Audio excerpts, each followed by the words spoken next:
Immanuel siapa? Ebenezer, nama susah tuh. Ebenezer.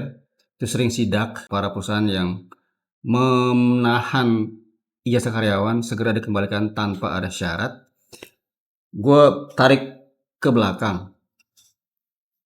Mengapa sih banyak perusahaan ketika dia merekrut karyawan, dia menahan ijazah? Sidaknya Immanuel itu, dia tanpa riset, menurut gue sih. Bank BCA, dia ada namanya program misalnya Officer Development Program atau MT, Manajemen Trainee, yang bagi para lulusan baru, sekolah-sekolah terkemuka, di training selama setahun, tentu dengan persyaratan bahwa selama setahun ini kita mentraining Anda dengan biaya sekian puluh juta. Kalau lu mau keluar dalam kurang daripada kontrak 3 tahun, akan ada klausul total itu dikalikan 4, misalnya 20 juta dikali 4, 80 juta. Atau tahan ijazah lu sampai lu membayar kembali itu. Ya, Itu artinya bayar denda kan? Itu dimengerti sebenarnya. Cuma ketika kalau misalnya orang itu udah memenuhi segala persyaratan, si perusahaan tetap tidak mengembalikan, Nah, itu itu baru namanya masalah. Sekarang gue nanya sama Pak Menteri itu, udah belum riset semua yang lu sidak Pak Menteri, sesuai nggak dengan apa yang terjadi di dalamnya? Jangan-jangan Apa karyawan masih ada sangkutan? Mantan karyawan masih ada apakah sangkutan? karyawannya masih ada hutang, ataukah karyawannya ada uang prestasi? Iya. Saya training Anda setahun misalnya ke Amerika, kemana, atau di dalam kota, dalam negeri, biayanya segini, tapi Anda punya syarat kerja sama kami, misalnya 2N+1, 2 kali masa training plus 1, artinya 2 kali setahun, tambah 1 berarti 3 tahun. Anda keluar resign sebelum masa itu, Anda kena penalti. Iya. Dan ijazah kami tahan sampai Anda membayar segala kewajiban Anda. Gue rasa nggak masalah.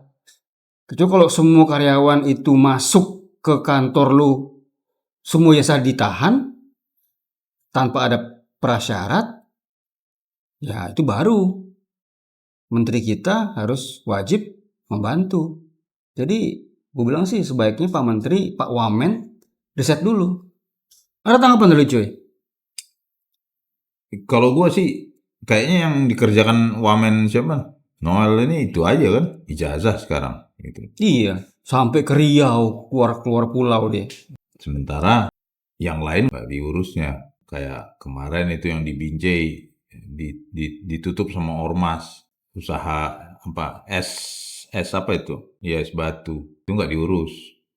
Satu pabrik itu nggak bekerja. Ya, itu kan tenaga kerja juga. Tapi kalau misalnya karyawan itu ngambil uang terus ditahan, harus ganti rugi, harus dibayarkan itu dulu baru keluarkan ijazah. Tapi kalau bermasalah dan belum menyelesaikan permasalahannya, Pengadilan. Kalau sampai tahu-tahu si menteri sanaknya aja datang, balikin. Oh enggak, pengadilan dulu. itulah. Gue sih kalau gue punya perusahaan digituin sama menteri, gue juga ngelawan. Iya, itu Tanya dulu, jangan main sidak-sidak aja. Gue ngeliat nih, kayak menteri mau sosokan kayak Deddy Mulyadi gitu loh. Banyak kan bikin konten tapi offset sendiri dia. Bakalan offside. Kemarin dia kan sidak ke Bumi Putra, BUMN loh itu. Ya mungkin dia harus nanya ke HRD-nya di Bumi Putra ini. Barangkali ada staff-staff yang sifatnya dulu ikatan dinas. Ada MT, ODP, atau Officer Development Program segala macam. Nah, itu kan wajar. Tapi kan nggak dijelasin. Beritanya tidak menyeluruh. Begitu juga dengan yang di Surabaya itu. Jan Huadiana itu yang sekarang udah jadi tersangka. Dia nahan itu tentu ada sebab dong. Pasti nggak sembarang dia tahan itu. Ya bisa jadi. Gue ngeliat dia bawa wartawan segala macam, membuat si penonton berat sebelah. Satu expose, iya. Expose berat Iya. sebelah. Itu. Jadi kita yang nggak pernah tahu PT ABC ini seakan-akan wah jelek bener ini PT. Apa istilah hukumnya itu? Cemar nama baik. Jaminan. Ya. Apa jaminannya? Di breakdown. Memang karyawannya korupsi lagi ditahan. Terus lu lihat nggak ada yang karyawannya santai aja kan? Emang lu siapa? Betul itu, gue setuju. Iya, Gue setuju. dia mempertahankan dong si karyawannya. Gue walaupun level menteri, emang lu siapa lu? Saya menteri, nggak masuknya nggak elegan gitu. Saya menteri, wamen. Iya, semua menteri lupa bahwa semua sama di mata hukum. Iya. Lagian gini, kalau lu ngomongin soal karyawan ke HRD udah bener tuh memegang asas konfidensial. Artinya Iya kalau dong. lu mau datang ya datang pelan-pelan, baik-baik. Iya. Nggak usah bawa satu kompi syuting film Indosiar. Ini Gue pikir sinetron. memang bener dia punya maksud ya, baik, maksudnya baik. Cuman kan nggak offside kayak gini. Banyak hal-hal yang memang lu perlu tahu bahwa ada ikatan dinas, ada hutang, ada fraud yang mungkin dilakukan oleh si karyawan sehingga Iya. kita nggak bisa ngasih jasa Mengeluarkan. sebagai jaminan selesaikan dulu permasalahan lu. Mungkin Iya. kalau mau HRD mungkin ya udahlah ke pengadilan. Cuma lu kan capek kan? Mungkin capek deh ya udahlah. Tapi tahu-tahu muncul namanya Emmanuel Ebenezer. Ya jangan offside lah Pak. Mau sidak tuh sidak judi oke, gue setuju. Sidak narkoba, sidak pelacuran oke. Cuma kalau sidak begini, ini gue bilang nggak intelektual Pak Wamen. Cek aja misal gini, segala karyawan kontrak itu kan harusnya kan ada syarat bahwa karyawan kontrak itu hanya bisa berjalan, gue lupa setahun atau 2 tahun. Misalnya setahun aja, artinya setelah setahun dia wajib menjadi karyawan tetap. Itu ada peraturannya. 2 kali biasa. Ya, Iya, setahun. setahun atau 2 kali masa perpanjangan. Perpanjangan. Nah kan itu bandel.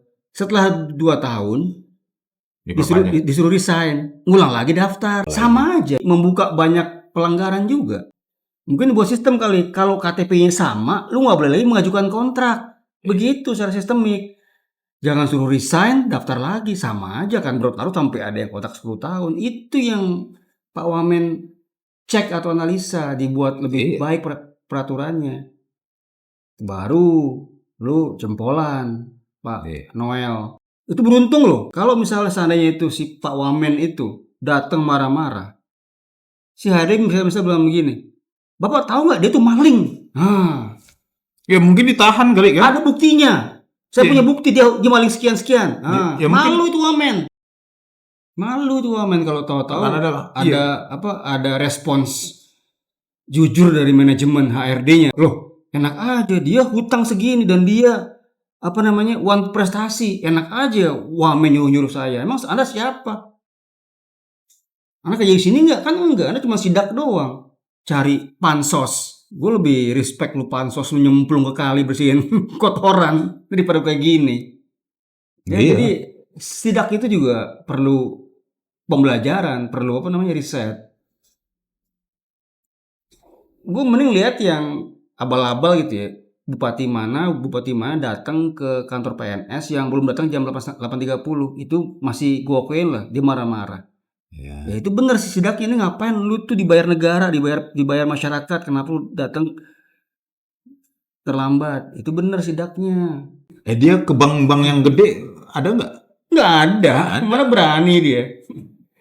Dia datang Bumi Putra karena cuma mikir areanya area asuransinya. Padahal Bumi Putra ada banknya, ada konglomerasi yang lainnya Bumi Putra. Dia cuma asuransi ya.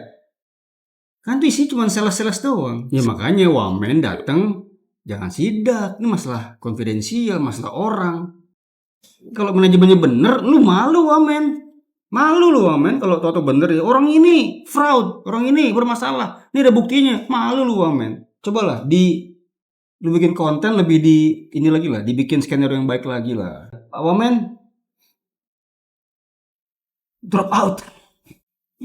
Pak Wamen, cheers.